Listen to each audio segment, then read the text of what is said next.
Hello my dear students, welcome to Bhavya chemistry academy.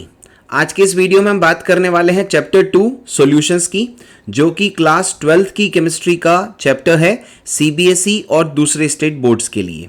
ये video lecture 7 है, जिसका topic है concept of association and dissociation of solute in the solution, और इसके साथ हम बात करेंगे abnormal molar mass and want Hoff factor की।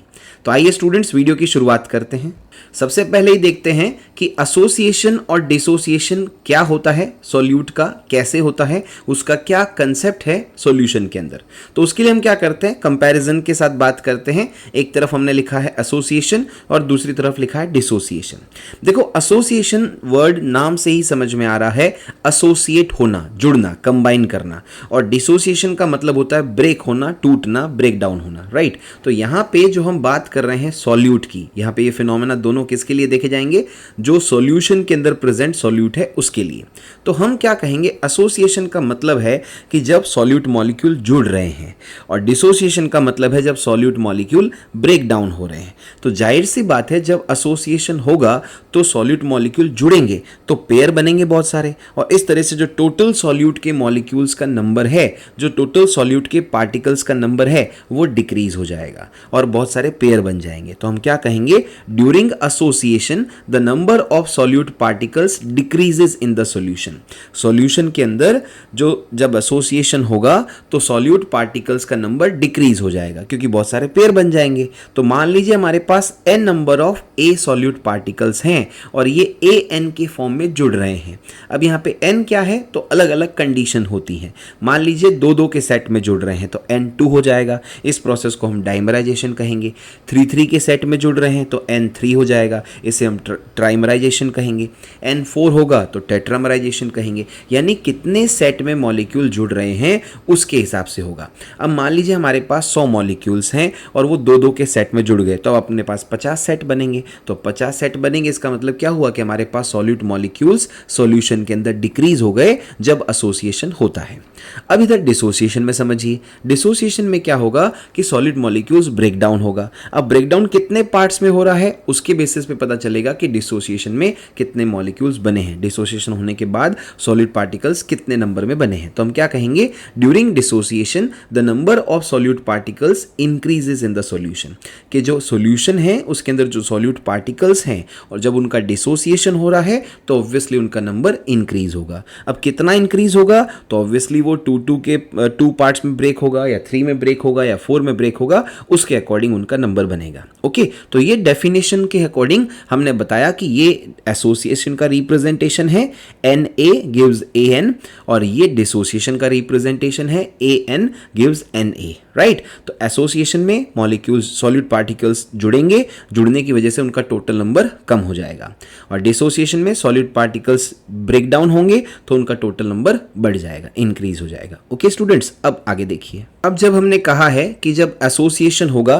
तो नंबर ऑफ सॉल्यूट पार्टिकल्स कम हो जाएंगे, तो ऑब्वियसली कॉलिगेटिव प्रॉपर्टी भी नंबर ऑफ सॉल्यूट पार्टिकल पर डिपेंड करती है, तो वो भी वैल्यू डिक्रीज हो जाएगी। तो उसकी जो ऑब्जर्व्ड कॉलिगेटिव प्रॉपर्टी की वैल्यू आएगी वो थ्योरेटिकल वैल्यू से कम आएगी। तो हमने क्या कहा, during association the value of observed colligative property.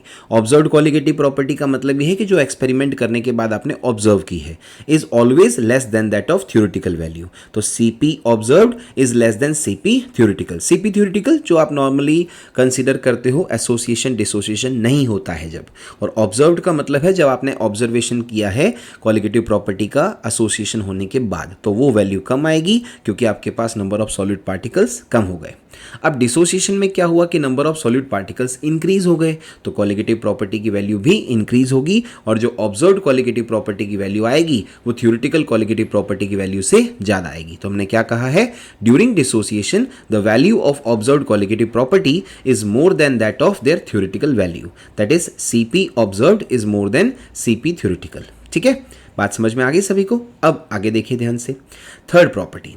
यहाँ पे जो हम बात कर रहे हैं मोलर मास की, देखो क्या होता है, जब एसोसिएशन हुआ सॉल्यूट के पार्टिकल्स आपस में जुड़ गए, जुड़ने के बाद उन्होंने सेट बना लिया, डाइमर बना लिया, ट्राइमर बना लिया, टेट्रामर बना लिया, तो वो मोलर मास जो पहले था सॉल्यूट का और अब जो मोलर मास आपको ऑब्जर्व होगा एसोसिएशन के बाद वो अलग होगा। और ऑब्जर्व मोलर मास हमेशा ज़्यादा ही आएगा, क्योंकि डाइमर बनाएगा तो डबल होगा, सॉल्यूट अगर ट्राइमर बनाएगा तो 3 टाइम्स हो जाएगा, टेट्रामर बनाएगा तो 4 टाइम्स होगा, यानी हमेशा ऑब्जर्व्ड मास तो ज़्यादा ही आएगा। तो हम क्या कहेंगे, ड्यूरिंग एसोसिएशन, जब एसोसिएशन होता है सॉल्यूट का, the observed molar mass of the solute is more than that of their theoretical molar mass. जब एसोसिएशन होगा तो जो सॉल्यूट का ऑब्जर्व्ड मोलर मास है वो थ्योरेटिकल मोलर मास से ज़्यादा आएगा, राइट। तो इधर हम डिसोसिएशन में क्या बोल देंगे कि जब सॉल्यूट ब्रेकडाउन हो गया, अब ब्रेकडाउन होने के बाद उसका जो मोलर मास आएगा वो कम आएगा, किसके कंपैरिजन में, थ्योरेटिकल के कंपैरिजन में। तो हम क्या कहेंगे, during dissociation the observed molar mass of the solute is less than that of their theoretical molar mass. Observed molar mass theoretical molar mass के कंपैरिजन में कम आएगा, ठीक है। अब आगे देखिए, तो इसका मतलब क्या हो गया कि जब एसोसिएशन होगा तो MW ऑब्जर्व्ड यानी मोलर मास जो ऑब्जर्व्ड है सॉल्यूट का वो MW थ्योरेटिकल से ज़्यादा आएगा, राइट। लेकिन जब डिसोसिएशन होगा तो MW ऑब्जर्व्ड MW थ्योरेटिकल से कम आएगा, ठीक है। अब ये तो हुई कहानी एसोसिएशन और डिसोसिएशन की। हमने ये समझा कि एसोसिएशन क्या होता है, डिसोसिएशन क्या होता है। एसोसिएशन डिसोसिएशन होने पर सॉल्यूट का नंबर ऑफ मॉलिक्यूल्स या जो सॉल्यूट के नंबर ऑफ पार्टिकल्स हैं उनमें क्या चेंज मिलेगा, कॉलिगेटिव प्रॉपर्टी में क्या चेंज मिलेगा और मोलर मास ऑफ सॉल्यूट में क्या चेंज मिलेगा, राइट। अब हम आगे बात करते हैं जो हमारा आज के वीडियो लेक्चर का सेकेंड टॉपिक है, जिसका नाम है एबनॉर्मल मोलर मास। पहले ज़रा ये समझें कि ये नॉर्मल मोलर मास क्या होता है, फिर जब हमें नॉर्मल मोलर मास समझ में आएगा तभी हम एबनॉर्मल को और अच्छे से समझ पाएंगे। देखो, मोलर मास की जहां हम यहां पे बात कर रहे हैं वो मोलर मास है सॉल्यूट का मोलर मास, ठीक है, जो हम कॉलिगेटिव प्रॉपर्टी की हेल्प से डिटरमाइन करते हैं। और ये जो सॉल्यूट का मोलर मास है ये नॉर्मल मोलर मास तब कहलाएगा जब हमने जो सॉल्यूट लिया है वो नॉन वोलेटाइल और नॉन इलेक्ट्रोलाइट हो, यानी एक ऐसा सॉल्यूट जो ना तो वेपर बना सकता हो, नॉन वोलेटाइल हो, और नॉन इलेक्ट्रोलाइट हो, यानी ना डिसोसिएशन शो करे ना उसमें कोई एसोसिएशन का फिनोमेना हो। जब आप नॉन वोलेटाइल और नॉन इलेक्ट्रोलाइट सॉल्यूट लेते हो और उसको सॉल्वेंट में डिसॉल्व करके सॉल्यूशन बनाते हो और उस सॉल्यूशन की क्वालिटेटिव प्रॉपर्टी की हेल्प से आप सॉल्यूट का मोलर मास डिटरमाइन करते हो, उसे कहते हैं नॉर्मल मोलर मास, ठीक है, क्योंकि वो मोलर मास के मेजरमेंट के समय आपने सॉल्यूट नॉन वोलेटाइल और नॉन इलेक्ट्रोलाइट लिया है। स्टूडेंट्स, अगर आपको ध्यान हो तो हमने प्रीवियस वीडियो लेक्चर में भी बात की थी कि हमने जब चारों क्वालिटेटिव प्रॉपर्टी को पढ़ा, relative lowering in vapour pressure, हम चाहे बात करें बॉइलिंग पॉइंट एलिवेशन की, हम चाहे बात करें फ्रीजिंग पॉइंट डिप्रेशन की, सभी में हमने यही कहा था कि हम नॉन वोलेटाइल और नॉन इलेक्ट्रोलाइट सॉल्यूट लेंगे, राइट। तो जरा पहले ये देखें कि नॉन वोलेटाइल और नॉन इलेक्ट्रोलाइट सॉल्यूट लेने पर हमारे पास जो क्वालिटेटिव प्रॉपर्टी की हेल्प से जो मोलर मास डिटरमाइन होगा सॉल्यूट का वो कहलाएगा नॉर्मल मोलर मास। अब ऐसा तो हर बार पॉसिबल नहीं है कि सॉल्यूट नॉन वोलेटाइल हो, कभी सॉल्यूट वोलेटाइल भी हो सकता है या इलेक्ट्रोलाइट नेचर का हो सकता है, या हम ये कह दें कि वो एसोसिएशन या डिसोसिएशन शो करेगा।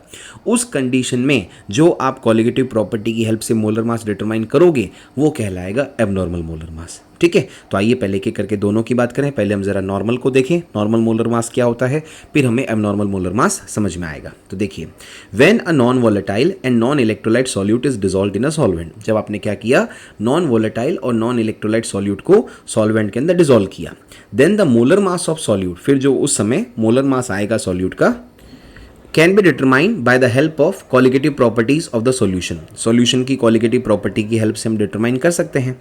इस मोलर मास को हम कहते हैं नॉर्मल मोलर मास, या इसे ट्रू मोलर मास भी कहा जाता है या एक्चुअल मोलर मास भी कहा जाता है। तीनों इसी के नाम हैं, चाहे ना आप नॉर्मल मोलर मास कहिए, चाहे ट्रू मोलर मास कहिए या एक्चुअल मोलर मास कहिए, ठीक है।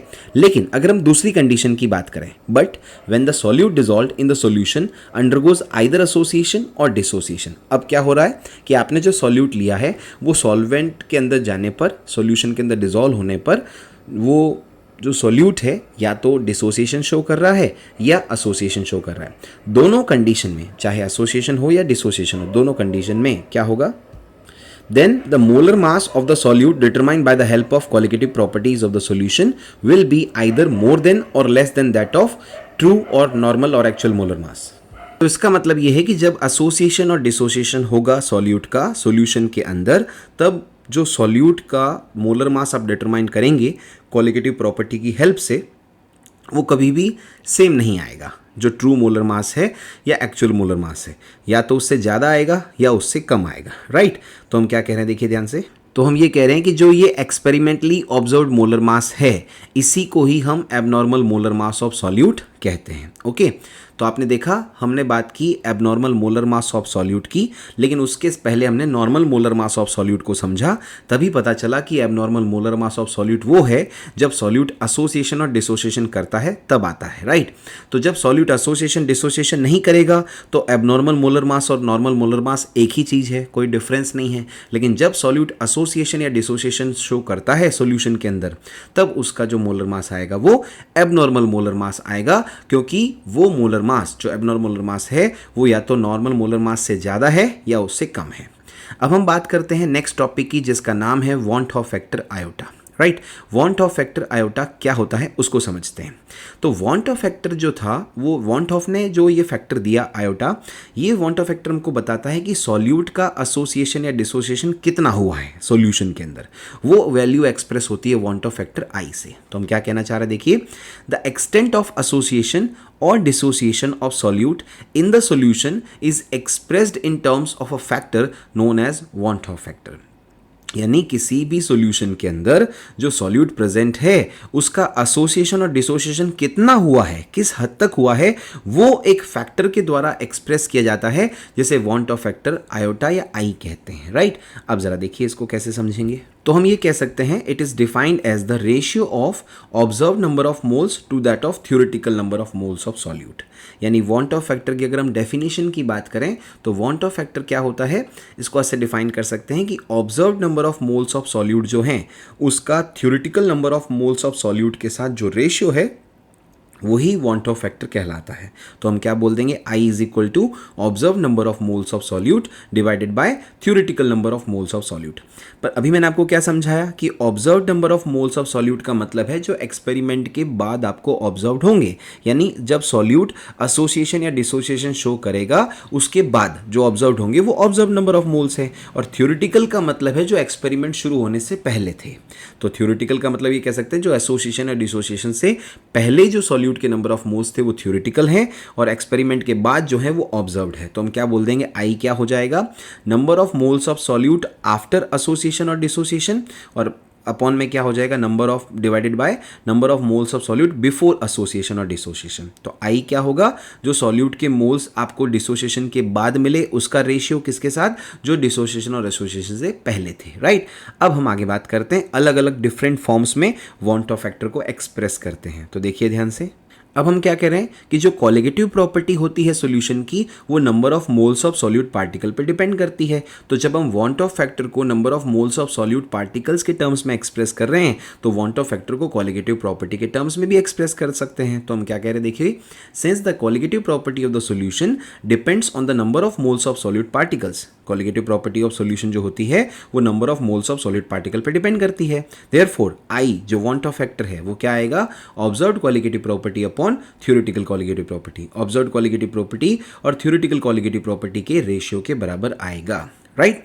तो हम क्या बोल देंगे, अब यहाँ पे एक चीज़ और है, देखिए ध्यान से, कि जो कॉलिगेटिव प्रॉपर्टी है और जो number of moles of solute है ये तो डायरेक्टली प्रोपोर्शनल है, लेकिन मोलर मास ऑफ सॉल्यूट जो होता है वो number of moles of solute particles के इन्वर्सली प्रोपोर्शनल होता है। तो हमने क्या कहा, since molar mass of solute is inversely proportional to number of moles of solute particles, तो हम वॉन्ट ऑफ फैक्टर आई को मोलर मास ऑफ सॉल्यूट के फॉर्म में भी एक्सप्रेस कर सकते हैं, बट इस बार थ्योरेटिकल मोलर मास और ऑब्जर्व्ड मोलर मास हो जाएगा, यानी थ्योरेटिकल मोलर मास का रेशियो लिया जाएगा ऑब्जर्व्ड मोलर मास के केस में, राइट, क्योंकि ये इनवर्सली प्रोपोर्शनल है number of moles of solute के साथ, ठीक है। तो देखिए ध्यान से, तो हम क्या बोल देंगे कि जो वॉन्ट ऑफ फैक्टर है आई वो क्या आएगा, theoretical molar mass of solute upon observed molar mass of solute, यानी MW theoretical upon MW observed. अब ध्यान से देखना स्टूडेंट्स, ये MW जो आपने लिखा है मोलर मास, इसमें थ्योरेटिकल ऊपर है, न्यूमरेटर साइड में है, और MW ऑब्जर्व्ड ये डिनोमिनेटर साइड में है। बाकी सभी में ऑब्जर्व वैल्यू ऊपर थी, थ्योरेटिकल वैल्यू नीचे थी, लेकिन मोलर मास के केस में थ्योरेटिकल वैल्यू ऊपर है, ऑब्जर्व वैल्यू नीचे है, राइट। अब अभी हमने क्या कहा कि वॉन टॉप फैक्टर से एसोसिएशन और डिसोसिएशन का पता चल जाता है, तो वही बात अब आगे कंटिन्यू कर रहे हैं। देखिए, द एसोसिएशन और dissociation of solute is determined by the value of van't Hoff factor. Van't Hoff factor की वैल्यू आई आपको अपने आप बता देगी कि सॉल्यूट का सॉल्यूशन के अंदर एसोसिएशन हुआ है या डिसोसिएशन हुआ है। कैसे बताएगी? तो पहला केस देखते हैं। पहला केस हम कह रहे हैं जब आई की वैल्यू 1 से ज़्यादा हो। 1 से ज़्यादा हो मतलब चाहे 1.5 हो, चाहे 1.5 से ज़्यादा 2 हो, 3 हो, 4 हो, 5 हो, कुछ भी हो, बट 1 से ज़्यादा हो। 1 नहीं होना चाहिए, 1 से कम नहीं होना चाहिए। जब आई की वैल्यू 1 से ज़्यादा आ रही है, कितनी भी आए, उस समय क्या होगा? डिसोसिएशन ऑफ सॉल्यूट पार्टिकल होगा। उस समय क्या होगा? सॉल्यूट पार्टिकल्स डिसोसिएशन शो करेंगे। अब जब डिसोसिएशन शो करेंगे तो ब्रेक डाउन होंगे, ब्रेक डाउन होंगे तो उनका observed molar mass theoretical molar mass से कम आएगा, यानी जो MW ऑब्जर्व्ड है उसकी वैल्यू MW थ्योरेटिकल से कम आएगी। अब जब पार्टिकल्स ब्रेक डाउन हो रहे हैं, नंबर ऑफ पार्टिकल्स बढ़ रहे हैं, तो कॉलिगेटिव प्रॉपर्टी की वैल्यू भी बढ़ेगी, तो ऑब्जर्व्ड कॉलिगेटिव प्रॉपर्टी जो होगी वो थ्योरेटिकल कॉलिगेटिव प्रॉपर्टी से ज़्यादा आएगी, या यूं कह दें कॉलिगेटिव प्रॉपर्टी की observed value theoretical value of colligative property से हायर आएगी, राइट। अब जो कॉलिगेटिव प्रॉपर्टी है वो क्यों बढ़ रही है? क्योंकि number of moles of solute particle बढ़ रहे हैं डिसोसिएशन होने पे। तो डिसोसिएशन का आइडेंटिफिकेशन कैसे होगा? एक तो आप वॉन टॉप फैक्टर से आइडेंटिफाई कर लोगे कि आई की वैल्यू 1 से ज़्यादा हो रही है, या आप ये भी देख सकते हो कि जब आई 1 से ज़्यादा है या डिसोसिएशन हो रहा है, उस समय number of moles of solute particles increase होंगे, राइट। तो हम क्या कहते हैं, जब आई 1 से ज़्यादा है तो डिसोसिएशन ऑफ सॉल्यूट पार्टिकल होगा, पहली बात। दूसरी बात, मोलर मास जो ऑब्जर्व होगा वो डिक्रीज होगा, या observe molar mass theoretical molar mass से कम आएगा। तीसरी बात, कॉलिगेटिव प्रॉपर्टी की ऑब्जर्व वैल्यू थ्योरेटिकल वैल्यू से ज़्यादा आएगी। और चौथी बात, number of moles of solid particles increase होंगे, राइट। ये बात हमने की केस 1 की। अब आगे बात करते हैं, ध्यान से देखिए। केस 2 की जब हम बात करें तो हम कह रहे हैं वॉन टॉप फैक्टर आई की जो वैल्यू है वो 1 से कम है। When I is less then 1। Less than 1 का मतलब है कि 1 नहीं होना चाहिए, 1 से कम कितना भी हो, 0.5 हो, 0.3 हो, 0.25 हो, कुछ भी हो, बट 1 से कम होना चाहिए। उस समय क्या होगा? एसोसिएशन ऑफ सॉल्यूट पार्टिकल्स अकर। उस समय सॉल्यूट पार्टिकल का क्या होगा? एसोसिएशन होगा। जब एसोसिएशन होगा तो मॉलिक्यूल्स आइदर डाइमर बनाएगा, टेट्रामर बनाएगा, ट्राइमर बनाएगा, तो उसका मोलर मास जो ऑब्जर्व्ड होगा वो हमेशा थ्योरेटिकल मोलर मास से ज्यादा आएगा। दूसरी बात, अब अगर जब एसोसिएशन हो रहा है तो नंबर ऑफ पार्टिकल्स कम हो गए सॉल्यूट के, तो हम क्या कहेंगे? कॉलिगेटिव प्रॉपर्टी की ऑब्जर्व्ड वैल्यू कॉलिगेटिव प्रॉपर्टी की थ्योरेटिकल वैल्यू से कम आएगी। और ये भी कह दें कि number of moles of solute particles जो है वो डिक्रीज होंगे, तो हम क्या कहेंगे? When I is less then 1। जब आई लेस देन 1 है तो ये आइडेंटिफिकेशन है कि सॉल्यूट का एसोसिएशन हो रहा है, number of moles of solute particles decrease हो रहे हैं, जो मोलर मास ऑब्जर्व्ड है उसकी वैल्यू मोलर मास थ्योरेटिकल से हायर आ रही है, और कॉलिगेटिव प्रॉपर्टी की जो ऑब्जर्व्ड वैल्यू है वो थ्योरेटिकल वैल्यू से कम आ रही है। लेकिन ऐसा भी तो हो सकता है स्टूडेंट्स कि जब वॉन टॉप फैक्टर की वैल्यू 1 आ जाए, भाई 1 से ज़्यादा है तो एसोसिएशन, 1 से ज़्यादा है तो डिसोसिएशन, 1 से कम है तो एसोसिएशन। लेकिन ऐसा भी तो हो सकता है केस 3 जहाँ आई की वैल्यू एग्जैक्टली 1 आ जाए, ना 1 से ज़्यादा आए ना 1 से कम आए। भाई 1 से ज़्यादा आएगा तो आप उसे डिसोसिएशन की कैटेगरी बोल दोगे, 1 से कम आएगा तो एसोसिएशन की कैटेगरी बोल दोगे, लेकिन एग्जैक्टली 1 आएगा तब क्या होगा? तो उसका मतलब ये है कि neither association nor dissociation of solute particles अकर।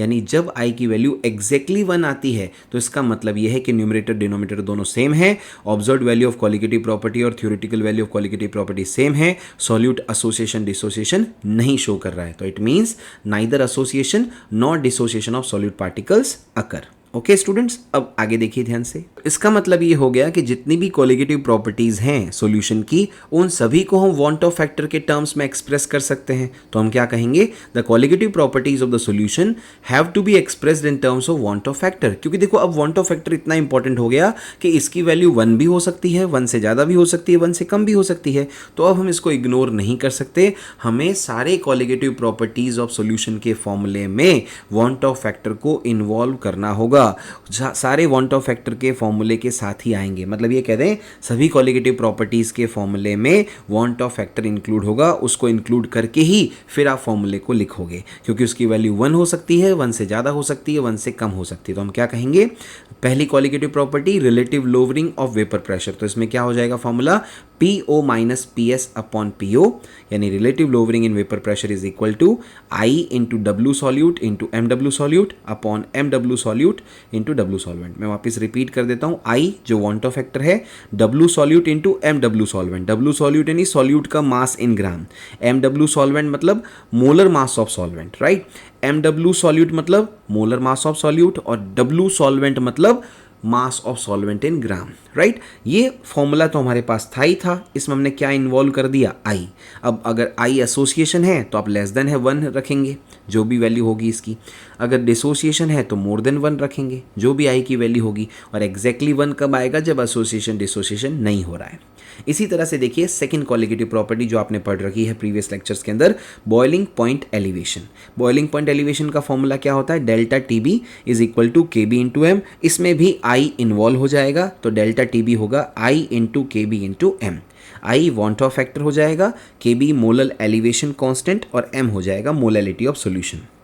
इसका जो एक्सपेंडेड फॉर्मूला है अगर उसकी बात करें तो delta T B is equal to I into K B into W solute into 1000 upon M W solute into W solvent in ग्राम।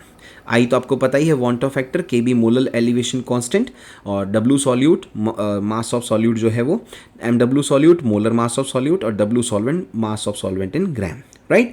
इसी तरह से हम नेक्स्ट कॉलिगेटिव प्रॉपर्टी की बात करें जो कि है फ्रीजिंग पॉइंट डिप्रेशन। क्या कहेंगे, freezing point depression delta T F is equal to I into K F into M. यहाँ पे भी के एफ इंटू एम हमारा फॉर्मूला था, उसमें आई इन्वॉल्व हो जाएगा। और क्या बोल देंगे, I into K F into W solute into 1000 upon M W solute into W solvent in gram, right. तो ये फॉर्मूला भी हमारा आ गया। इसमें के एफ हमारे पास है molar depression constant, W solute mass of solvent in gram, M W solute molar mass of solute और डब्ल्यू सॉल्वेंट हो जाएगा mass of solvent in gram, right. अब देखिए आगे फोर्थ कॉलिगेटिव प्रॉपर्टी जिसका नाम है ऑस्मोटिक प्रेशर। क्या कहेंगे ऑस्मोटिक प्रेशर के बारे में, pi is equal to C R T हमारा फॉर्मूला होता है, उसमें आई इन्वॉल्व हो जाएगा, तो पाई आ जाएगा आई को इंक्लूड करने के बाद pi is equal to i C R T. और क्या बोल सकते हैं, i into n upon V R T. और अगर एक्सपेंडेड फॉर्मूला लिखें तो i into W solute into R into T upon M W solute into V solution in litre, right. अब आगे देखिए स्टूडेंट्स, अभी हमने ये बात कही कि जब एसोसिएशन होगा सॉल्यूट का तो वांटो फैक्टर की वैल्यू 1 से कम आएगी। लेकिन 1 से कम कितनी आएगी, तो उसका भी वांटो फैक्टर की वैल्यू आपको एग्जैक्ट प्रेडिक्शन बता देती है। कितना जरा देखिए, तो during association of the solute the approximate values of van't Hoff factor i are as follows. जब सॉल्यूट का सॉल्यूशन के अंदर एसोसिएशन होगा तो वांटो फैक्टर आई की जो अप्रोक्सीमेट वैल्यूज हमारे सामने आती हैं वो क्या है, जब डाइमराइजेशन हो रहा है। डाइमराइजेशन का मतलब क्या है कि सॉल्यूट के पार्टिकल्स 2-2 के सेट में जुड़ रहे हैं, तो उस समय वांटो फैक्टर आ जाएगा आई इज इक्वल टू 1/2 और 0.5। जब ट्राइमराइजेशन हो रहा है, ट्राइमर बन रहा है, 3-3 के सेट में मॉलिक्यूल जुड़ रहे हैं, उस समय आई क्या आएगा 1/3 और 0.33। जब टेट्रामराइजेशन हो रहा है, टेट्रामर बन रहा है, मॉलिक्यूल 4-4 के सेट में जुड़ रहा है, उस समय आई क्या आएगा 1/4 और 0.25, ठीक है। ये जनरली 3 कंडीशंस होती हैं जो एसोसिएशन के अंदर देखने को मिलती हैं। उसके लिए वांटो फैक्टर की वैल्यू मैंने आपको बता दी, डाइमराइजेशन के लिए हाफ, ट्राइमराइजेशन के लिए 1/3, टेट्रामराइजेशन के लिए 1/4, ठीक है। अब आगे देखिए, अब अगर हम बात करें स्ट्रॉन्ग इलेक्ट्रोलाइट्स की, स्ट्रॉन्ग इलेक्ट्रोलाइट्स आप सभी को पता है क्या होते हैं, ऐसे इलेक्ट्रोलाइट्स जो वाटर में या किसी सॉल्वेंट में डिसॉल्व करने पर कंप्लीटली आयोनाइज्ड हो जाते हैं, उनका कंप्लीट आयोनाइजेशन होता है। और जब स्ट्रॉन्ग इलेक्ट्रोलाइट का कंप्लीट आयोनाइजेशन होता है तो वो सारे के सारे आयंस बना लेंगे सॉल्यूशन के अंदर, और जो वांटो फैक्टर की वैल्यू आएगी वो उनके नंबर ऑफ आयंस जो बने हैं आयोनाइजेशन के बाद उसके इक्वल आएगी। तो यही बात यहाँ पे समझाई गई है। फॉर स्ट्रॉन्ग इलेक्ट्रोलाइट्स, जो स्ट्रॉन्ग इलेक्ट्रोलाइट्स हैं उनके लिए एज्यूमिंग कंप्लीट आयोनाइजेशन, ये मान के चलते हुए कि उनका कंप्लीट आयोनाइजेशन होता है, the value of van't Hoff factor I is equal to the total number of ions formed after ionisation. यानी स्ट्रॉन्ग इलेक्ट्रोलाइट्स के लिए ये मान के चलते हुए कि कंप्लीट आयोनाइजेशन हुआ है, उस समय वांटो फैक्टर आई की value total number of ions के इक्वल होगी जो कि आयोनाइजेशन के बाद बने हैं। अब हमें पता है कि इलेक्ट्रोलाइट की अलग अलग कैटेगरी होती है, वो अलग अलग टाइप का होता है on the basis of number of cations and anions formed in the solution. तो हम सभी के लिए एक बार कैलकुलेट करते हैं विथ एग्जांपल, उनको समझते हैं कि अलग अलग टाइप के इलेक्ट्रोलाइट के लिए आई की वैल्यू क्या आएगी on the basis of number of ions formed. तो पहला है AB electrolyte. A B electrolyte का मतलब ये हो गया कि उसमें एक कैटायन है और एक एनायन है।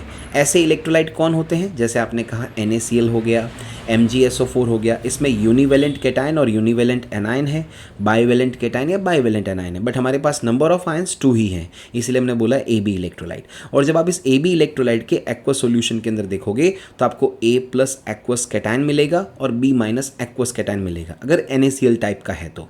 MgSO4 टाइप का है तो क्या होगा, A2 plus aqueous plus B2 minus aqueous. तो आपने अपने पास सॉल्यूशन के अंदर टोटल आयंस 2 ही हैं, 1 कैटायन 1 एनायन, इसलिए N की वैल्यू कितनी आएगी 2, और इसका मतलब क्या हो गया, I की वैल्यू कितनी है 2, वांट ऑफ फैक्टर कितना है 2। अब यहाँ पे एज्यूम करके चल रहे हैं कि कंप्लीट आयोनाइजेशन ही हुआ है, राइट। अब देखिए फॉर AB2 इलेक्ट्रोलाइट, अब मैं AB2 को समझा रहा हूँ यहाँ पे, लेकिन A2B इलेक्ट्रोलाइट के लिए भी सेम कंडीशन होगी, आइदर 1 कैटायन 2 एनायन हो या 2 कैटायन 1 एनायन हो, टोटल आयंस 3 होने चाहिए। तो मैंने कहा अगर मैं AB2 की बात कर रहा हूँ तो इलेक्ट्रोलाइट हो गया BaCl2 टाइप का, और अगर A2B की बात कर रहा हूँ तो इलेक्ट्रोलाइट हो गया K2SO4 टाइप का। टोटल आयंस 3 ही हैं।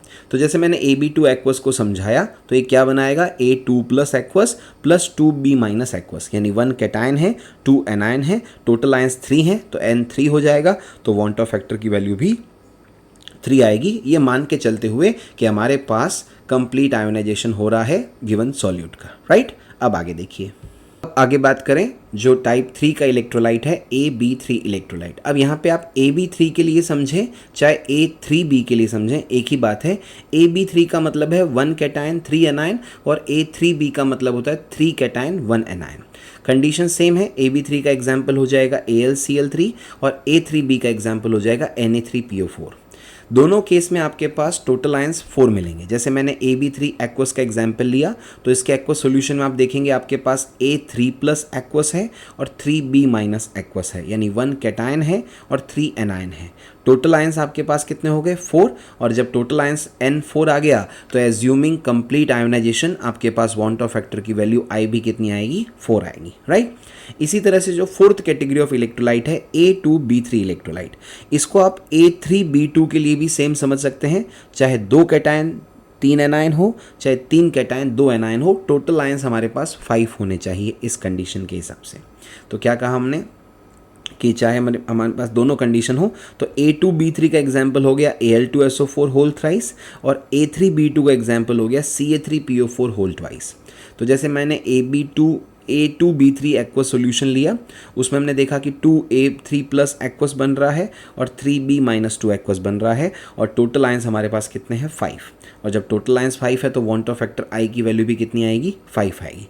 तो इस तरह से हमने देखा 4 टाइप के इलेक्ट्रोलाइट AB, AB2, AB3 और A2B3, इनके लिए कंप्लीट आयोनाइजेशन एज्यूम करने पर वांट ऑफ फैक्टर की वैल्यू कितनी आती है और क्या आती है, राइट। अब हम इस पे कुछ क्वेश्चन प्रैक्टिस करते हैं जिससे हम समझ पाएं कि वांट ऑफ फैक्टर को कैसे कॉलिगेटिव प्रॉपर्टीज के क्वेश्चंस में यूज करना है। तो स्टूडेंट्स, ये बात तो आप सभी को समझ में आ ही गई है कि हम कॉलिगेटिव प्रॉपर्टी का जब भी क्वेश्चन सॉल्व करें तो उसमें वांट ऑफ फैक्टर को इंक्लूड करके ही बात करनी है। अगर वो सब्सटेंस एसोसिएशन या डिसोसिएशन शो कर रहा है तो उस सब्सटेंस के लिए I की वैल्यू लेस देन 1 या मोर देन 1 पुट करनी पड़ेगी, और अगर वो डिसोसिएशन एसोसिएशन नहीं शो कर रहा है, जैसे कि यूरिया है, ग्लूकोज है, तो ऐसे सब्सटेंस का I 1 होगा, तो हमारे आंसर में ज़्यादा चेंज नहीं आएगा। तो चलिए एक एक करके बात करते हैं। सबसे पहले देखते हैं क्वेश्चन नंबर 1 क्या कह रहा है। क्वेश्चन नंबर 1 ये कह रहा है calculate the elevation in boiling point for a solution prepared by adding 10 gram of calcium chloride to 200 grams of water, assuming that CaCl2 is completely dissociated. Kb of water is 0.512 Kelvin kg per mole and molar mass of CaCl2 111 gram per mole. अब यहाँ पे आपसे question में क्या कह रहा है कि किसी सॉल्यूशन का elevation in boiling point calculate करो, जिसमें क्या किया गया है कि 10 ग्राम ऑफ कैल्शियम क्लोराइड को 200 ग्राम ऑफ वाटर में डिसॉल्व किया गया है, और ये मान के चलते हुए कि कैल्शियम क्लोराइड का कंप्लीट डिसोसिएशन हो रहा है, और जो वाटर का Kb है वो गिवन है और कैल्शियम क्लोराइड का मोलर मास गिवन है। अब सबसे पहले तो आपको कहा गया है कि कंप्लीट आयोनाइजेशन या कंप्लीट डिसोसिएशन एज्यूम करो। उसके लिए I कितना है कैल्शियम क्लोराइड के लिए, टोटल आयंस कितने मिल रहे हैं 3, तो वांट ऑफ फैक्टर भी कितना हो जाएगा 3।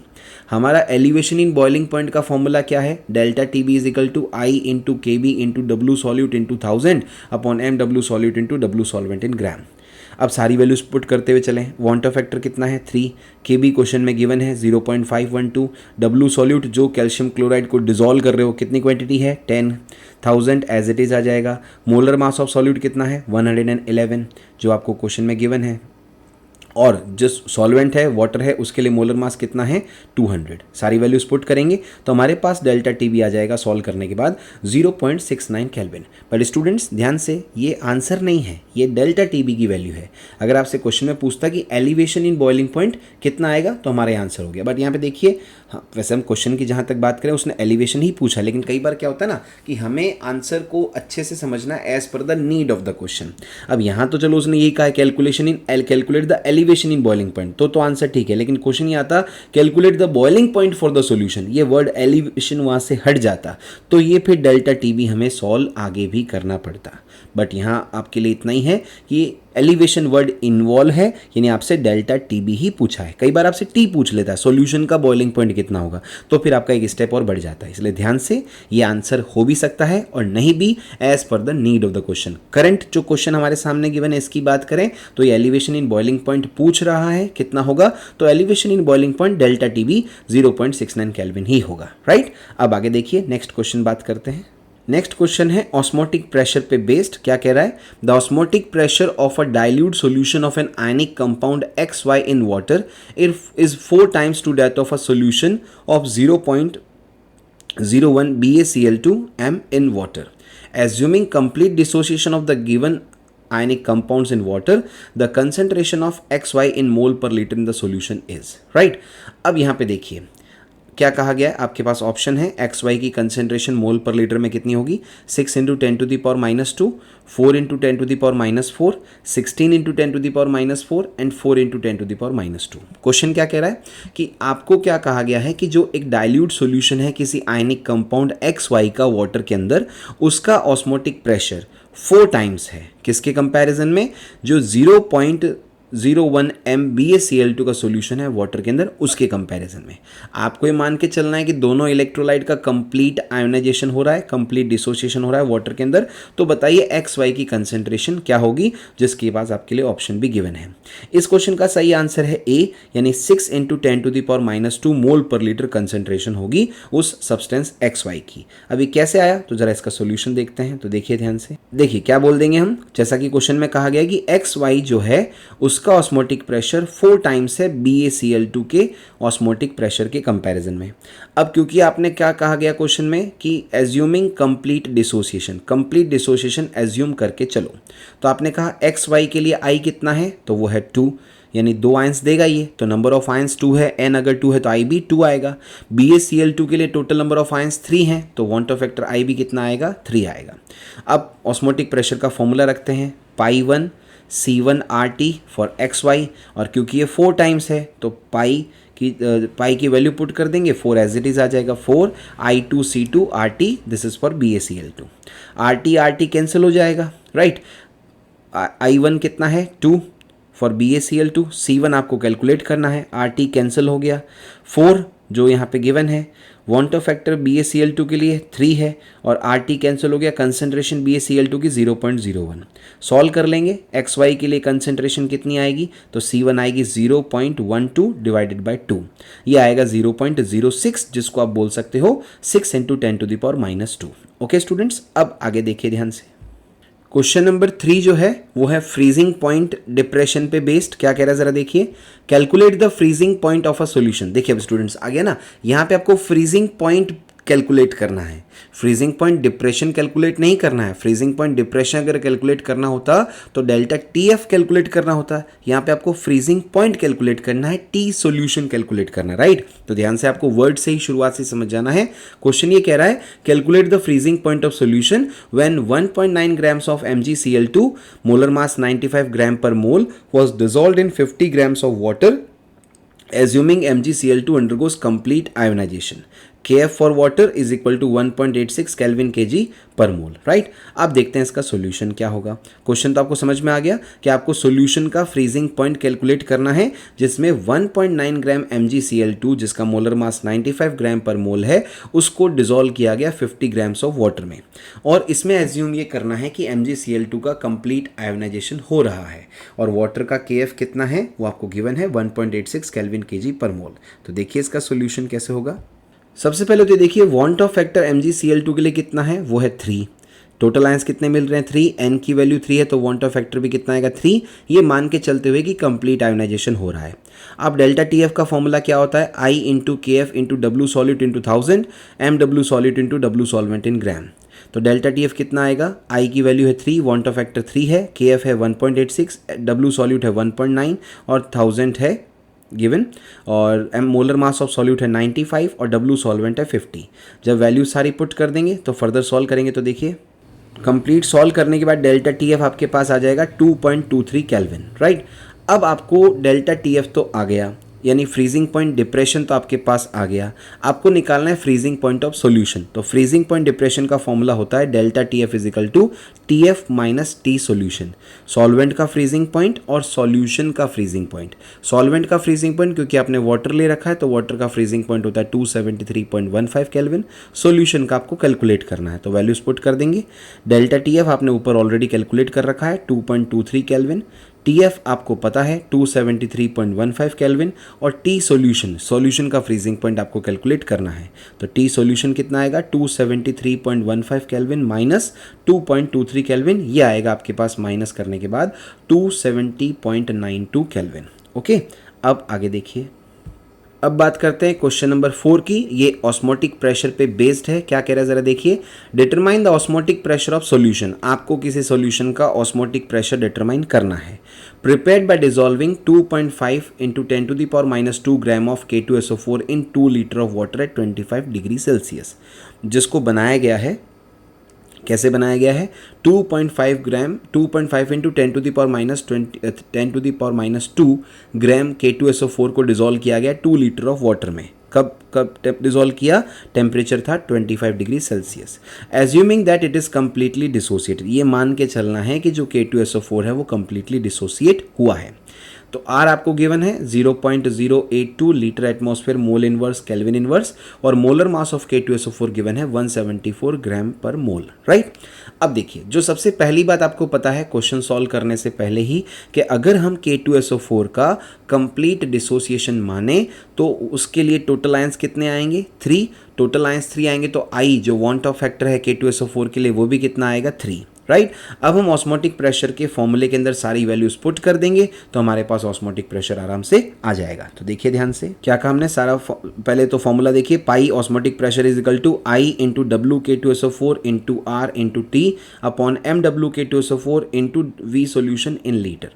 अब हम सारी वैल्यूज पुट कर देते हैं। वांट ऑफ फैक्टर है 3, डब्ल्यू K2SO4 है 2.5 इंटू 10⁻², R है 0.0821 और T है 298 केल्विन। ध्यान रखना स्टूडेंट्स, टेम्परेचर डिग्री सेल्सियस में गिवन होता है, लेकिन आप केल्विन में पुट करेंगे 273 ऐड करने के बाद।